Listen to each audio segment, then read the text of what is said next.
ini Selasa 10 September 2022 dari Vivi PD Harapan sebesar 200.000 buat nenek dia juga pegangan buat kebutuhan sehari-hari nenek. Ayo kita ke rumah nenek.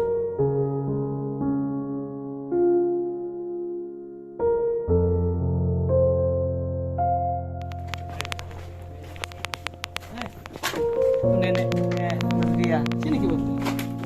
Nah ini Ibu BBR dan setiap hari perhatikan nenek, jaga sebagai keluarga sendiri.